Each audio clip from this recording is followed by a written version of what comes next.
لقد كان في قصصهم عبرة لأولي الألباب.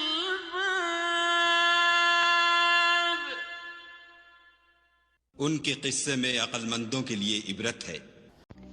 بسم اللہ الرحمن الرحیم، نحمدہ ونصلی علی رسولہ الکریم، اما بعد، ونعوذ باللہ من الشیطان الرجیم، بسم اللہ الرحمن الرحیم، اللہم صلی وسلم علی سیدنا محمد النبی الامی وآلہ واصحابہ اجمعین، رب اشرح لی صدری ویسر لی امری واحلل عقدۃ من لسانی یفقہوا قولی، رب زدنی علما، رب یسر ولا تعسر وتمم بالخیر، آمین یا ربنا آمین۔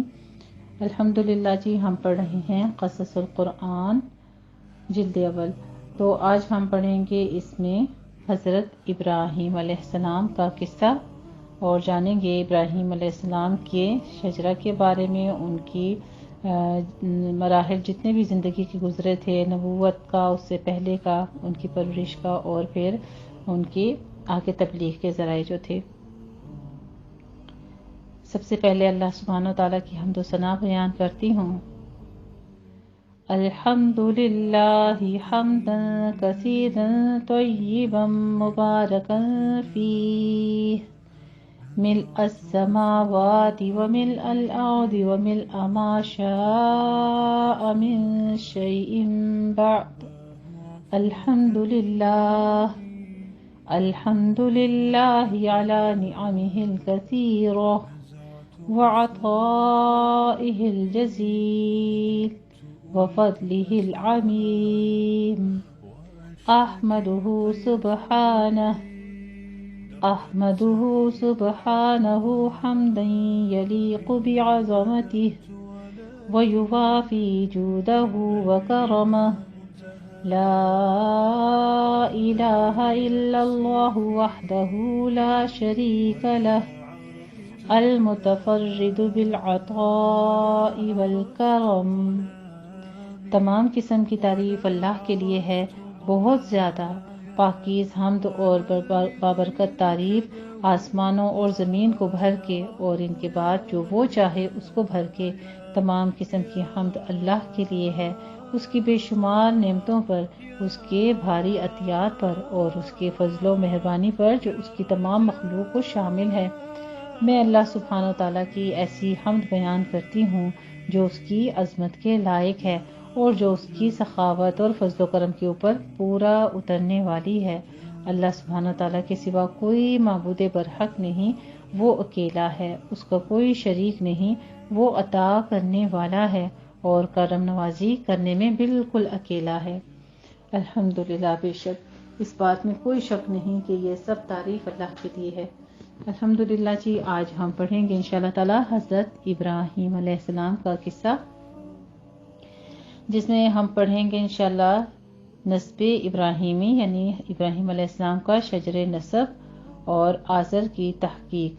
آزر جو ان کے بارے میں ذکر آتا ہے کہ ان کے والد تھے، اس کی تحقیق پڑھیں گے۔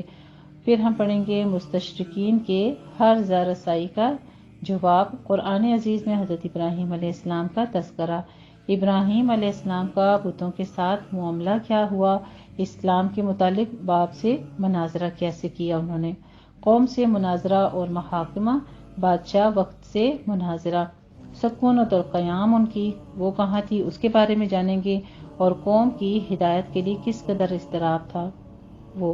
مصر کی جانب سفر کرنے کا تذکرہ پڑھیں گے، ابراہیم اور ہاجرہ علیہم السلام کے بارے میں جانیں گے، اور ولادت اسماعیل علیہ السلام۔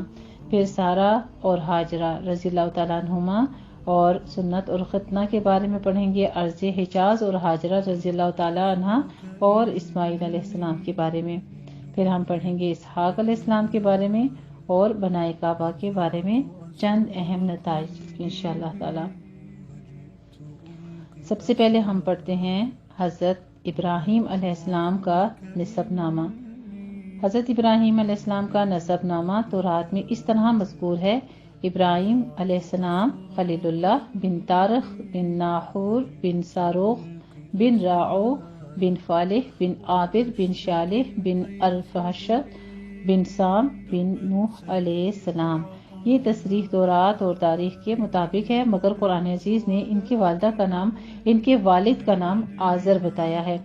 وَإِذْ قَالَ إِبْرَاهِيمُ لِأَبِيهِ آزَرَ أَتَتَّخِذُ أَصْنَامًا آلِهَةً، سورہ انعام کی آیت نمبر 74 میں۔ اور وہ وقت یاد کرو جب ابراہیم علیہ السلام نے اپنے باپ آزر سے کہا کہ کیا تو بتوں کو خدا بناتا ہے؟ آزر کی تحقیق میں فرماتے ہیں چونکہ تاریخ اور تورات ابراہیم علیہ السلام کے والد کا نام تارخ بتاتے ہیں اور قرآن عزیز آزر کہتا ہے، اس لیے علماء اور مفسرین نے اس مسئلے کی تحقیق میں دو راہیں اختیار کی ہیں۔ ایک ایسی صورت اختیار کی جائے کہ دونوں ناموں کے درمیان مطابقت ہو جائے اور یہ اختلاف جاتا رہے، اسے باب حضرت ابراہیم علیہ السلام کی کتاب میں درج کیا گیا ہے۔ تحقیق کے بعد فیصلہ کن بات کہی جائے کہ ان دونوں میں کون سا صحیح ہے کون سا غلط ہے، مگر دونوں جدا ہستیوں کے نام ہیں۔ پہلے خیال کے علماء کی رائے ہے کہ دونوں نام ایک ہی شخصیت سے وابستہ ہیں اور تارخ علم اسمی یعنی اسمی نام ہے اور آزر علم وصفی یعنی ان کا وصف تھا۔ ان میں سے بعض کہتے ہیں کہ آزر عبرانی زبان میں محب صنم کو کہتے ہیں، یعنی بتوں کے محبت کرنے والے کو آزر کہتے ہیں، اور چونکہ تارخ بت تراشی اور بت پرستی دونوں کا وصف موجود تھے اس لیے آزر کے لقب سے مشہور ہوا، اور بعض کا گمان ہے کہ آزر کے معنی آوج یعنی کم فہم یا بے وقوف اور پیر فرتوت کے ہیں، اور چونکہ تاریخ میں یہ باتیں موجود تھیں اس لیے اس وصف سے موصوف کیا گیا۔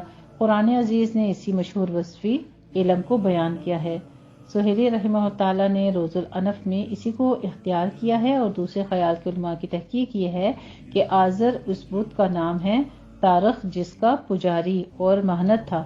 چنانچہ مجاہد رحمہ اللہ تعالیٰ سے روایت ہے کہ قرآن عزیز کی مستورہ بالا آیت کا مطلب یہ ہے اتتخذ آزر الہًا ای اتخذ اصناما آلہہ، کیا تو آزر کو خدا مانتا ہے یعنی بتوں کو خدا مانتا ہے، اور صنعانی کی رائے بھی اس کے قریب قریب ہے۔ صرف نحوی اعتبار سے تقدیر کلام میں وہ ایک دوسری راہ اختیار کرتے ہیں، غرض ان دونوں کے نزدیک آزر ابیہ کا بدل نہیں ہے بلکہ بت کا نام ہے، اور اس طرح قرآن عزیز میں ان کے والد کا نام مذکور نہیں۔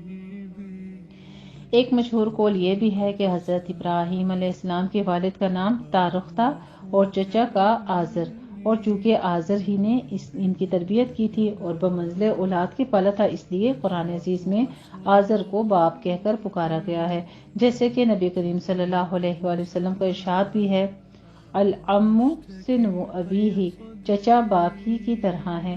علامہ عبد الوہاب نجار کی رائے یہ ہے کہ ان اقوال میں سے مجاہد کا قول قرین قیاس اور قابل قبول ہے، اس لیے مصریوں کے قدیم دیوتاؤں میں نام اور عزرویس بھی آتا ہے جس کی معنی ہے خدائے قوی اور معین، اور اصنام پرست اقوام کا شروع سے یہ دستور رہا ہے کہ قدیم دیوتاؤں کے نام ہی سے جدید دیوتاؤں کے نام رکھ لیا کرتے تھے، اس لیے اس بت کا نام بھی قدیم مصری دیوتا کے نام پر آزر رکھا گیا، ورنہ حضرت ابراہیم علیہ السلام کے والد کا نام تارخ تھا۔ تو اب یہاں پہ مختلف قسم کی رائے ہیں جو ان کے نام کے بارے میں بتائی گئی ہیں، اور اس کے بیچ میں کچھ اختلافات بھی ہیں۔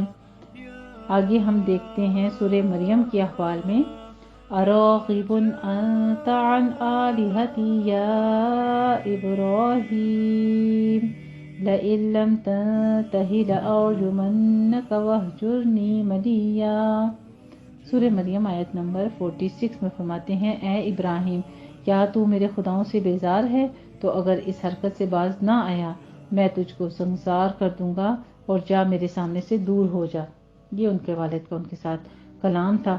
پھر آگے سے وہ سخت دلگیر ہوئے اور پھر آزر گفتگو کے موقع پر بھی ان سے پدری رشتے کی بزرگی کا احترام کیا، اور جواب میں حضرت ابراہیم علیہ السلام نے کہا سلام علیک استغفر لک ربی انہ کان بی حفیا۔ سورہ مریم آیت نمبر 47 میں فرماتے ہیں تجھ پر سلامتی ہو، ان قریب تیرے لیے اپنے پروردگار سے بخشش چاہوں گا، بلا شبہ وہ میرے ساتھ بہت مہربان ہے۔ اس ہستی سے یہ کیسے توقع ہو سکتی ہے کہ وہ اپنے آزر باپ کو بے وقوف کہہ دے یا پیر پرست کہہ دے، اسی قسم کی تحقیر آمیز الفاظ کے ساتھ خطاب کرے۔ تو یہاں پہ اس بات کی تصدیق بھی ہمیں مل جاتی ہے۔ پھر حضرت ابراہیم علیہ السلام کا شجرے نسب تا حضرت نوح علیہ السلام۔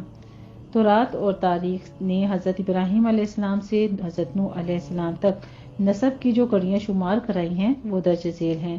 اس شجرے نسب کی صحت و عدم صحت کا معاملہ قیاسی اور تخمینی رائے سے زیادہ نہیں ہے، اس لیے کہ جب نبی کریم صلی اللہ علیہ وآلہ وسلم کے سلسلہ نسب کے متعلق اس یقین کے باوجود کہ وہ حضرت ابراہیم علیہ السلام کی نسل سے ہیں، عدنان سے اوپر کی کڑیوں کے متعلق خود ذات اقدس کا یہی فیصلہ ہے کہ کذبن نسابون، یعنی علماء نسب نے ناموں کی تعین میں غلط بیانی سے کام لیا ہے۔ حضرت ابراہیم علیہ السلام سے حضرت یونس علیہ السلام تک کا سلسلہ کس طرح اس کذب بیانی اور ودا سے پاک رہ سکتا ہے؟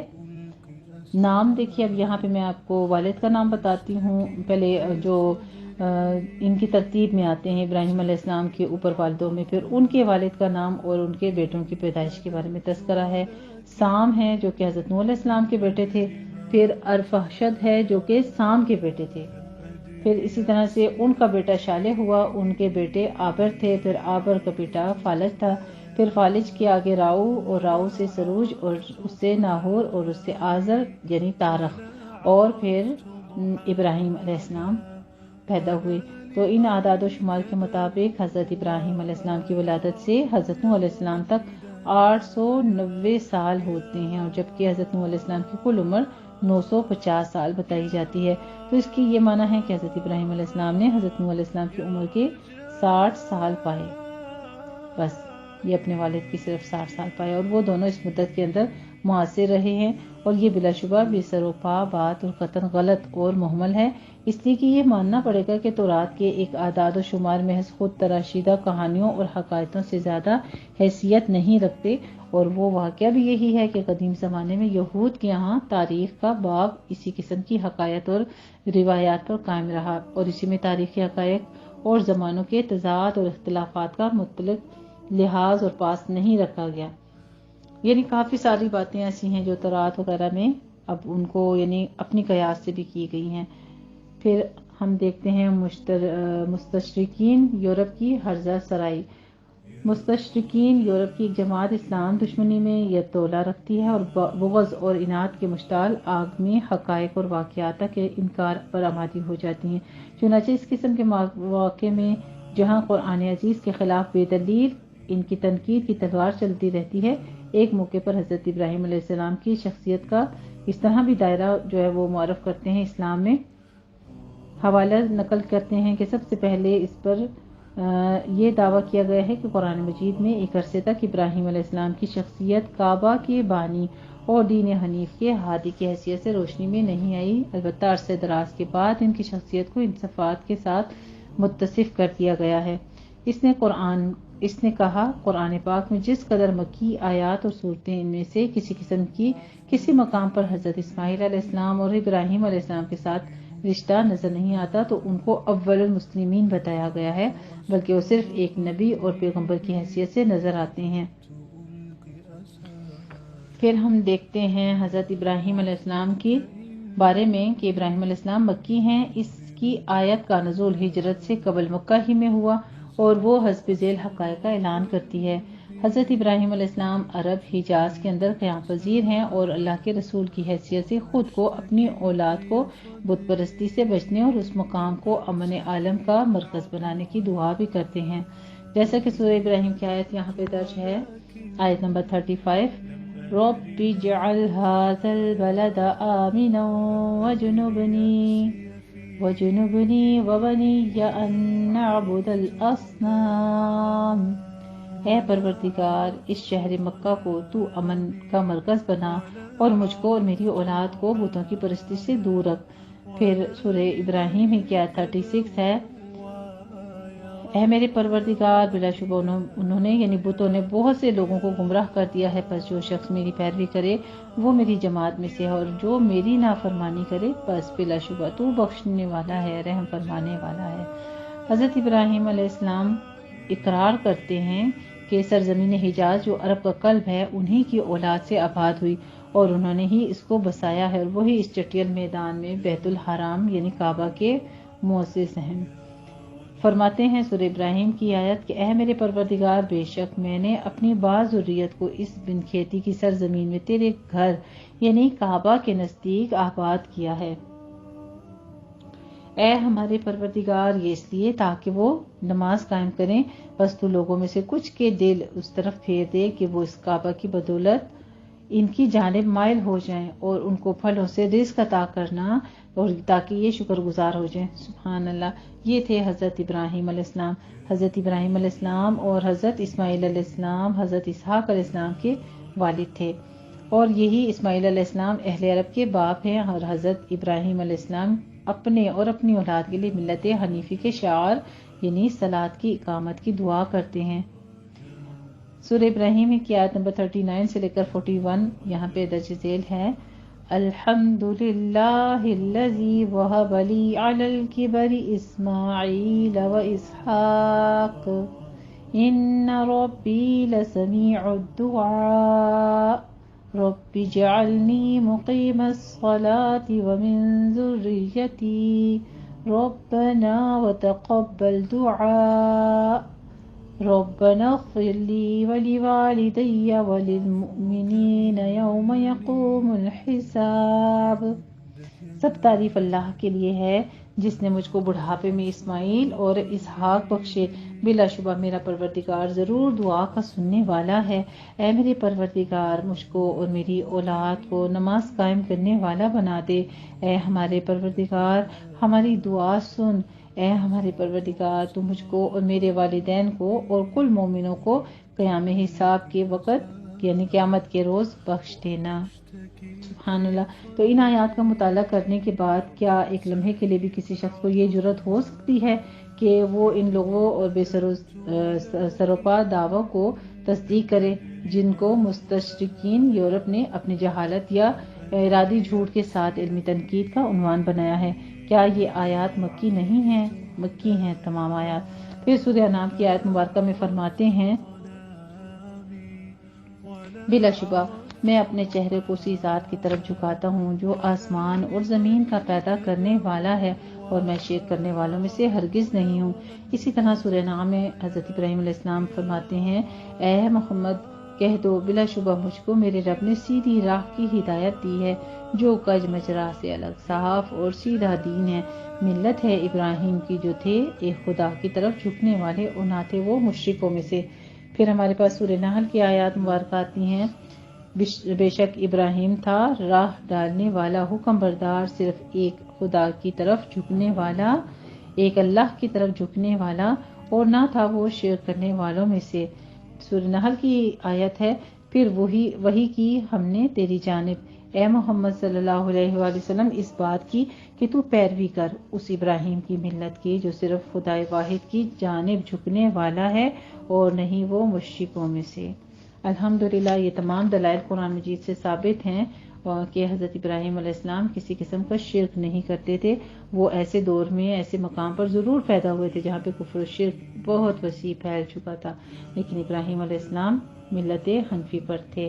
الحمدللہ۔ پھر سورہ آل عمران کی آیت یہاں پہ درج ہے ما کان ابراہیم یہودی ولا نصرانی، ابراہیم نہ تو یہودی تھے نہ وہ نصرانی، وہ تھے ایک اللہ کی جانب بس جھکنے والے مسلمان تھے۔ ہمیں بھی کیا کرنا چاہیے؟ کسی فرقے میں پڑھنا چاہیے؟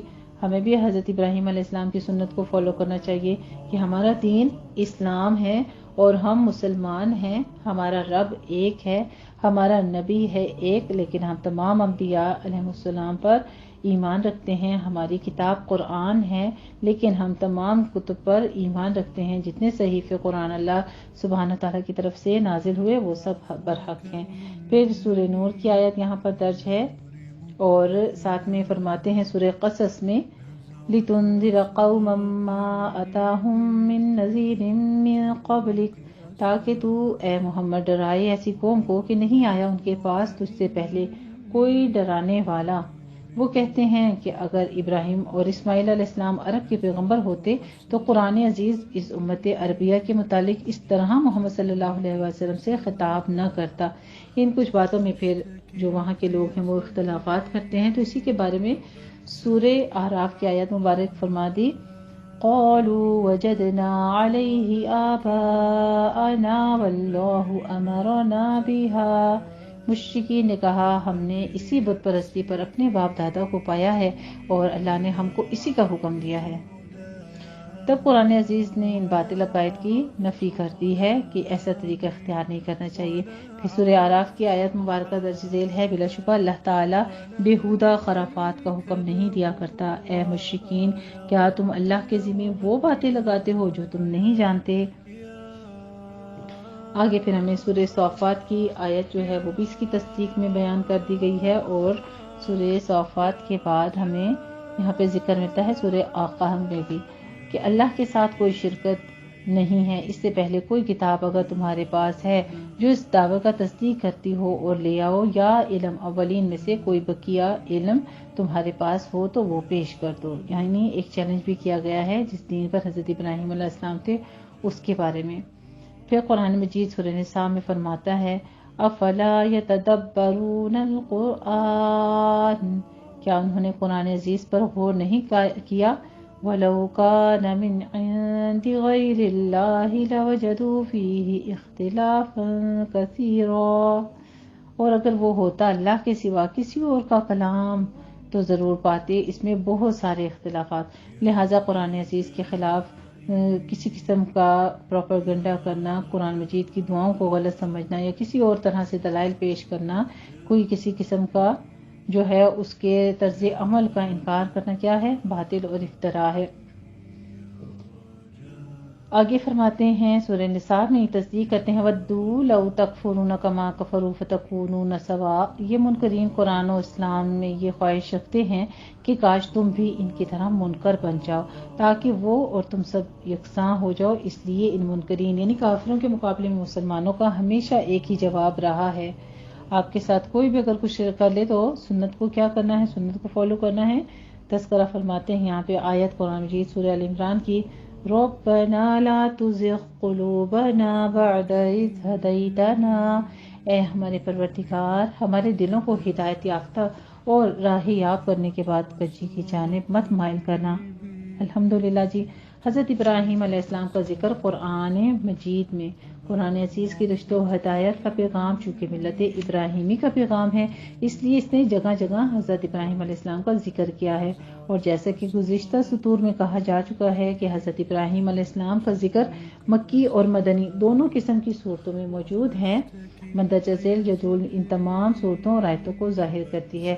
سورہ بقرہ میں ہے کافی آیات میں، 126 124 میں اور 125 میں، اسی طرح 127 130 میں، پھر اس کے بعد کافی ساری آیات مبارکہ ہیں جن میں حضرت ابراہیم علیہ السلام کا تذکرہ ملتا ہے۔ پھر سورہ آل عمران میں ہے، سورہ نساء، سورہ انعام، سورہ توبہ، سورہ ہود، سورہ ابراہیم، سورہ نحل، سورہ الانبیاء، سورہ شعراء، سورہ احزاب، سورہ صاد، سورہ زخرف اور سورہ نجم میں۔ اس کے علاوہ حضرت ابراہیم علیہ السلام کا تذکرہ سورہ الممتحنہ، سورہ یوسف، سورہ ہجر، سورہ مریم، سورہ الحج، سورہ عنکبوت، سورہ صافات، سورہ شعراء، سورہ زاریات، سورہ حدید اور سورۃ الاعلی، یعنی مجموعہ طور پر تقریباً 25 صورتوں میں حضرت ابراہیم علیہ السلام کے بارے میں تصدیق آتی ہے۔ حضرت ابراہیم علیہ السلام کے واقعے کے ساتھ دوسرے چند انبیاء علیہ السلام کے واقعات بھی وابستہ ہیں۔ حضرت لوط علیہ السلام کا واقعہ اس لیے کہ یہ ابراہیم علیہ السلام کے بھتیجے بھی ہیں اور ان کے پیرو بھی۔ اسی طرح ان کے صاحبزادوں حضرت اسماعیل علیہ السلام اور حضرت اسحاق علیہ السلام کے واقعات اس لیے کہ اسماعیل علیہ السلام کی ولادت کے وقت حضرت ابراہیم علیہ السلام کی عمر 86 سال تھی، اور حضرت اسحاق علیہ السلام کی ولادت کے وقت ان کی عمر پورے 100 سال تھی، اور حضرت ابراہیم علیہ السلام کی کل عمر 175 سال ہوئی۔ لیکن ان تین چیزوں یعنی تینوں پیغمبروں کی جہاں تفصیلی بیان آ رہا ہے وہاں واقعات مستقل عنوان میں درج کیے جائیں گے، اور یہاں صرف حضرت ابراہیم علیہ السلام کے واقعے کے ضمن میں کہیں کہیں ذکر آئے گا۔ حضرت ابراہیم علیہ السلام کی عظمت کے بارے میں فرماتے ہیں کہ حضرت ابراہیم علیہ السلام کی اس عظمت و شان کے پیش نظر جو انبیاء اور رسل کے درمیان ان کو حاصل ہے، قرآن عزیز نے ان کے واقعات کو مختلف اسلوب کے ساتھ جگہ جگہ بیان کیا ہے۔ ایک مقام پر حضرت ابراہیم علیہ السلام کے بارے میں آتا ہے، اگر اختصار کے ساتھ ذکر ہے تو دوسری جگہ تفصیل سے تذکرہ کیا گیا ہے، اور بعض جگہ مختلف شؤون اور اوصاف کے پیش نظر ان کی شخصیت کو نمایاں بھی کیا گیا ہے، اس لیے مناسب ترتیب کے ساتھ ان کو پیش کیا جا رہا ہے۔ تورات یہ بتاتی ہے کہ ابراہیم علیہ السلام عراق کے قصبہ اور کے باشندے اور اہل فدان میں سے تھے، اور ان کی قوم بت پرستی کرتی تھی، اور انجیل تصریح کرتا ہے اس بات کی کہ ان کے والد نجاری کا پیشہ کرتے تھے اور اپنی قوم کے مختلف قبائل کے لیے لکڑی کے بت بناتے تھے اور فروخت کیا کرتے تھے، مگر اللہ سبحانہ و تعالیٰ نے حضرت ابراہیم علیہ السلام کو شروع ہی سے حق کی بصیرت اور رشد و ہدایت عطا فرمائی تھی، اور وہ یہ یقین رکھتے تھے کہ بت نہ تو سن سکتے ہیں، نہ دیکھ سکتے ہیں، اور نہ کسی کی پکار کا جواب دے سکتے ہیں، اور نہ نفع نقصان کا ان سے کوئی واسطہ تعلق ہے۔ ان بے جان مورتیوں کو جو کہ ان کے باپ اپنے ہاتھوں سے بناتا اور گھڑتا تھا، اور جس طرح اس کا جی چاہتا تھا ناک، کان، آنکھیں، جسم تراش لیتا تھا اور پھر خریدنے والوں کے ہاتھ فروخت کر دیتا تھا، تو کیا یہ خدا ہو سکتے ہیں یا خدا کی مثل اور ہمسر کہے جا سکتے ہیں؟ حاشا وکلا۔ پاس باسط نے سرفراز ہے کہ سب سے پہلے انہوں نے اسی طرف توجہ فرمائی۔ عباست کے بارے میں فرماتے ہیں قرآن عزیز، حضرت ابراہیم علیہ السلام کی اس وقت اور بصیرت اور افروز رشد و ہدایات کا اس طرح تذکرہ فرماتے ہیں، وَلَقَدْ آتَيْنَا إِبْرَاهِيمَ رُشْدَهُ مِن قَبْلُ وَكُنَّا بِهِ عَالِمِينَ۔ سورہ انبیاء کے آیت نمبر 51 سے 56 تک یہاں پہ تذکرہ فرماتے ہیں، اور بلا شبہ ہم نے ابراہیم کو اول ہی سے رشد و ہدایت عطا کی تھی، اور ہم اس کے معاملے میں اس کی یعنی جاننے والا تھے۔ جب اس نے اپنے باپ اور اپنی قوم سے کہا، یہ مجسمے کیا ہیں جن کو تم لیے بیٹھے ہو؟ کہنے لگے، ہم نے اپنے باپ دادا کو انہی کی پوجا کرتے پایا ہے۔ ابراہیم علیہ السلام نے فرما دیا، بلا شبہ تم اور تمہارے باپ دادا کلی گمراہی میں ہیں۔ انہوں نے جواب دیا، کیا تو ہمارے لیے کوئی حق لایا ہے یا یوں ہی مذاق کرنے والوں کی طرح کہتا ہے؟ ابراہیم علیہ السلام نے کہا کہ یہ بت تمہارے رب نہیں ہیں، بلکہ تمہارا پروردگار زمینوں اور آسمان کا پروردگار ہے، جس نے ان سب کو پیدا کیا ہے، اور میں اسی بات کا قائل ہوں۔ اور جبکہ اس جلیل القدر ہستی پر اللہ سبحانہ و تعالیٰ کے جو دو کرم اور عطا اور نواں کا فیضان غالب ہے، وہاں پہ اس کا نتیجہ یہ نکلا کہ اس نے انبیاء علیہ السلام کی صف میں نمایاں جگہ پائی، اور اس کی دعوت و تبلیغ کا محور مرکز دین حنیف قرار پایا۔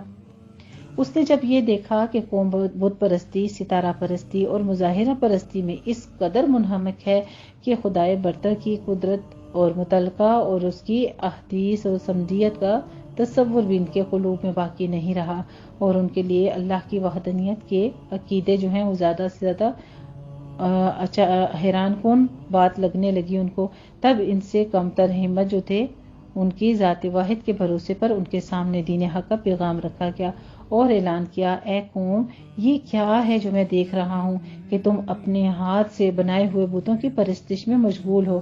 کیا تم اس قدر خواب غفلت میں ہو کہ جس جان یعنی لکڑی کو اپنے آلات سے گھر گھڑ کر تم مجسمے تیار کرتے ہو، اور اگر وہ مرضی کے مطابق نہ بنے تو تم ان کو توڑ بھی دیتے ہو اور پھر دوسرے بنا لیتے ہو؟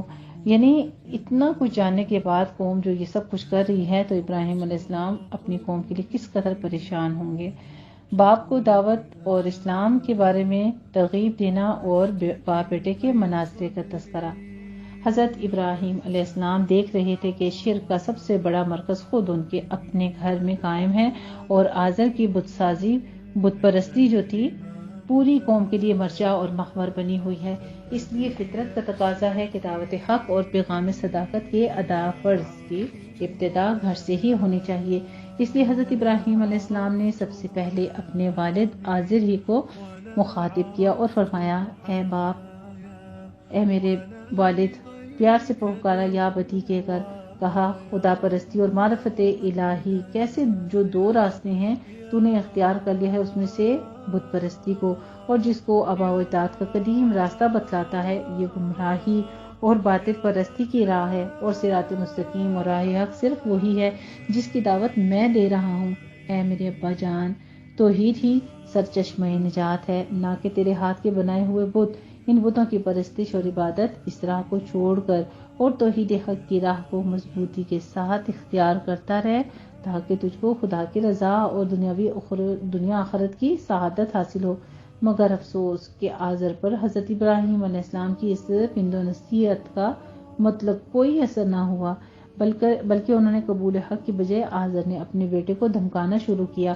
کہنے لگا، ابراہیم اگر تو بتوں کی برائی سے باز نہ آئے گا تو میں تجھے سنسار کر دوں گا۔ حضرت ابراہیم علیہ السلام نے کہا کہ جب یہ دیکھا کہ معاملہ اب حد سے آگے بڑھ گیا ہے اور اب ایک جانب اگر باپ کے احترام کا مسئلہ ہے تو دوسری جانب ادائے فرض کا، حمایت حق اور اطاعت امر الہی کا سوال، تو انہوں نے سوچا آخر وہی کیا جو ایسے برگزیدہ انسان اور اللہ کے جلیل مرتبت پیغمبر کے شایان شان تھا۔ انہوں نے اپنے باپ کی سختی کا جواب سختی سے نہیں دیا، تحقیر اور تذلیل کا رویہ نہیں، بلکہ ایسا برتاؤ جو کہ نرمی، ملاطفت اور اخلاق کریمانہ کے ساتھ جواب دیا گیا۔ اے میرے ابا جان، اگر میری بات کا یہی جواب ہے تو آسمانوں کے درمیان جدائی ہے، اب میں تجھے سلام کہتا ہوں۔ میں خدا کے سچے دین اور اس کے پیغام حق کو نہیں چھوڑ سکتا اور کسی حال میں بتوں کی پرستش نہیں کرتا۔ میں آج سے تجھ سے جدا ہوتا ہوں، مگر غائبانہ تیرے لیے درگاہ الہی میں بخشش طلب کرتا رہوں گا تاکہ تجھ کو ہدایت نصیب ہو اور خدا کے عذاب سے نجات پا جائے۔ آگے سورہ مریم میں اسی کی تصدیق فرماتے ہیں، وَاذْكُرْ فِي الْكِتَابِ إِبْرَاهِيمَ إِنَّهُ كَانَ صِدِّيقًا۔ سورہ مریم میں اس واقعے کو اس طرح بیان کیا گیا ہے آیت نمبر 41 سے لے کر 48 میں، اور اے پیغمبر الکتاب میں ابراہیم کا ذکر کر، یقیناً وہ مجسم سچائی تھا اور اللہ کا نبی تھا۔ اس وقت کا ذکر جب اس نے اپنے باپ سے کہا، اے میرے باپ، تو کیوں ایک ایسی چیز کی پوجا کرتا ہے جو نہ تو سنتی ہے، نہ دیکھتی ہے، نہ تیرے کسی کام آ سکتی ہے؟ اے میرے ابا جان، میں سچ کہتا ہوں، علم کی ایک روشنی مجھے مل گئی ہے جو تجھے نہیں ملی، بس میرے پیچھے چل، میں تجھے سیدھی راہ دکھاؤں گا۔ اے میرے ابا جان، شیطان کی بندگی نہ کرو، شیطان تو خدائے رحمان سے نافرمان ہو چکا ہے۔ اے میرے ابا جان، میں ڈرتا ہوں کہیں ایسا نہ ہو خدائے رحمان کی طرف سے کوئی عذاب تجھے گھیر لے اور شیاطین کا ساتھی ہو جائے تو۔ باپ نے یہ بات سن کر کہا، ابراہیم کیا تو میرے معبودوں سے پھر گیا ہے؟ یاد رکھ، اگر تو ایسی باتوں سے باز نہ آیا تو تجھے سنسار کر دوں گا۔ اپنی خیر چاہتا ہے تو جان سلامت لے کر مجھ سے الگ ہو جا۔ ابراہیم علیہ السلام نے کہا، اچھا میرا سلام قبول ہو، یعنی سلام علیکم کہہ دیا، یعنی میں الگ ہو جاتا ہوں۔ یہ سلام اب ملاقات کا نہیں تھا، یہ سلام تھا دور ہونے کا، ایک دوسرے سے الگ ہو جانے کا۔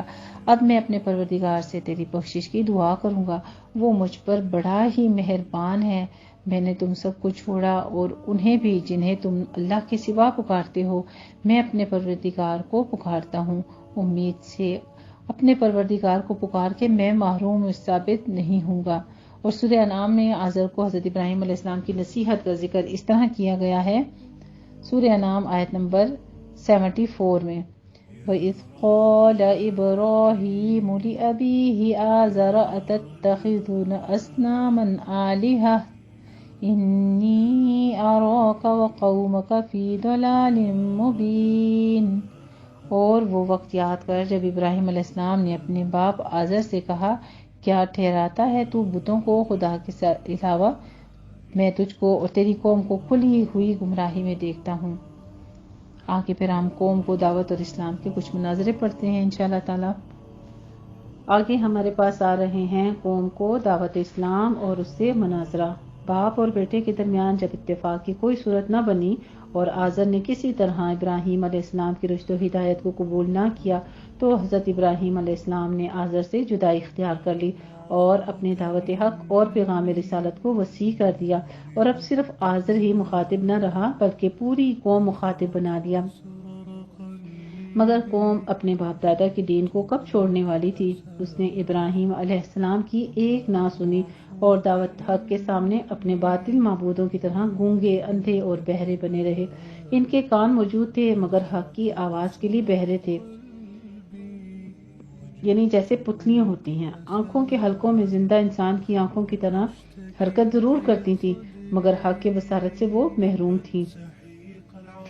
اسی طرح زبان گویا ضرور تھی ان کے پاس لیکن کلمہ حق کے اعتبار سے بالکل گونگی تھی، حق کو نہیں پہچانتے تھے، نہ بولتے تھے۔ فرمایا سورہ آراف میں اللہ سبحانہ تعالیٰ نے آیت نمبر 179 میں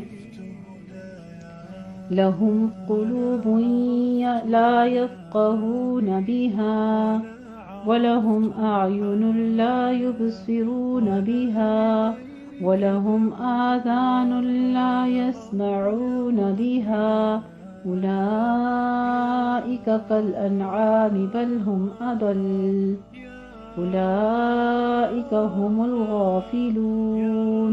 ان کے دل تو ہیں پر سمجھتے نہیں، ان کی آنکھیں ہیں پر وہ دیکھتے نہیں، اور ان کے کان ہیں پر اسے سنتے نہیں۔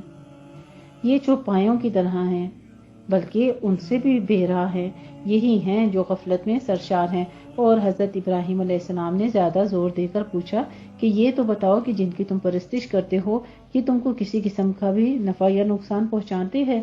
تو کہنے لگے کہ ان باتوں کے جھگڑے میں ہم نہ پڑھنے والے ہیں اور نہ ہم پڑھنا چاہتے ہیں، ہم تو یہ جانتے ہیں کہ ہمارے باپ دادا یہی کرتے چلے آئے ہیں، لہٰذا ہم بھی وہی کر رہے ہیں۔ تب حضرت ابراہیم علیہ السلام نے ایک خاص انداز سے خدائے واحد کی ہستی کی جانب توجہ دلائی۔ فرمانے لگے میں تو تمہارے ان سب بتوں کو اپنا دشمن جانتا ہوں، یعنی میں ان سے بے خوف و خطر ہوں کہ ان سے اعلان جنگ کرتا ہوں کہ اگر یہ میرا کچھ بگاڑ سکتے ہیں تو اپنی حسرت نکال لیں، البتہ میں صرف اس ہستی کو اپنا مالک سمجھتا ہوں جو تمام جہانوں کی پروردگار ہے، جس نے مجھ کو پیدا کیا اور راہ راست دکھائی، جو مجھ کو کھلاتا بھی ہے پلاتا بھی ہے، یعنی رزق دیتا ہے، اور جب میں مریض ہو جاتا ہوں تو وہ مجھ کو شفا بخشتا ہے۔ یہ نہیں کہا کہ اللہ کی طرف سے مجھے بیماریاں بھی آتی ہیں جو مجھے بیماری دیتا ہے، نہیں کہا کہ جب میں مریض بن جاتا ہوں، کسی مرض میں مبتلا ہو جاتا ہوں تو وہ مجھ کو شفا بخشتا ہے اور میری زیست اور موت دونوں کا مالک ہے، اور اپنی خطا کاری کے وقت جس سے یہ طمع کرتا ہوں کہ وہ قیامت کے روز مجھ کو بخش دے گا، یعنی اپنی خطاؤں کا اقرار کرتے ہیں اور اللہ سبحانہ وتعالیٰ کی طرف اس کو منسوب نہیں کرتے، کہتے ہیں کہ جب میں خطائیں کرتا ہوں تو اپنی خطا کاری کے وقت میں طمع بھی اسی پر کرتا ہوں کہ وہ مجھے قیامت کے دن بخش دے گا، اور میں اس کی حضور میں یہ دعا کرتا رہتا ہوں اے میرے پروردگار، تو مجھ کو صحیح فیصلے کی قوت عطا کر اور مجھ کو نیکوکاروں کا فہرست میں داخل کر دے، اور مجھ کو زبان کی سچائی عطا فرما اور جنت نعیم کے وارثوں میں شامل فرما۔ نصیحت و موعظت کے اس مؤثر انداز خطابت کو جو کہ حضرت ابراہیم علیہ السلام نے اپنے والد اور قوم کے سامنے پیش کیا، سورہ شعراء میں کچھ اس طرح سے تفصیل بیان کی جا رہی ہے۔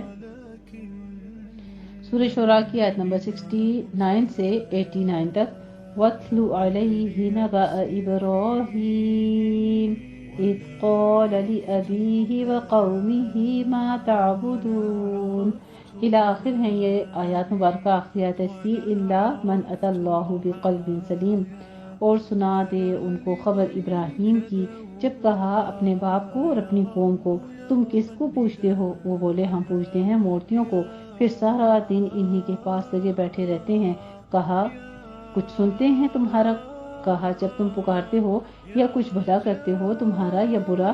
بولے نہیں، پر ہم نے پایا اپنے باپ دادوں کو یہی کام کرتے۔ کہا ابراہیم علیہ السلام نے بھلا دیکھتے ہو جن کو تم پکارتے ہو، جن کی تم پوجا کرتے رہے ہو، اور تمہارے باپ دادا یعنی اگلے بھی، سو وہ میرے دشمن ہیں، مگر جہان کا رب جس نے مجھ کو بنایا سو وہی مجھ کو راہ دکھلاتا ہے، اور وہ مجھ کو کھلاتا بھی ہے اور پلاتا بھی ہے، اور جب میں بیمار ہوں تو وہی شفا دیتا ہے، اور وہ جو کچھ مجھ کو مارے گا اور پھر مجھے زندہ کرے گا، اور جس سے مجھ کو توقع بھی ہے کہ بخشے گا میری تقصیر انصاف کے دن۔ اے میرے رب، دے مجھ کو حکم اور ملا مجھ کو نیکوکاروں میں، اور رکھ میرا بول سچا پچھلوں میں، اور مجھ کو وارثوں میں نعمت کے باغ میں، اور معاف کر میرے باپ کو وہ ہے راہ بھولے ہوں میں، اور رسوا نہ کر مجھ کو جس دن سب جی کر اٹھیں گے، جس دن نہ کام آئے گا کوئی مال اور نہ بیٹے، مگر جو کوئی آیا اللہ کے پاس بے روگ ہو کر، بے روگ دل کے ساتھ۔ سبحان اللہ جی، کتنی پیاری دعا ہے حضرت ابراہیم علیہ السلام نے کی تھی۔ یہ آیات مبارکہ میں آپ پڑھیے گا، وَإِذَا مَرِضْتُ يَشْفِينِ سے لے کر، ٹھیک ہے، سورہ شعراء کی آیت نمبر 69 سے 89 کے رکوع کے درمیان میں ہیں دعائیں، بڑی پیاری ہیں۔ ربی حب لی حکما والحقنی بالصالحین واجعل لی لسان صدق فی الآخرین۔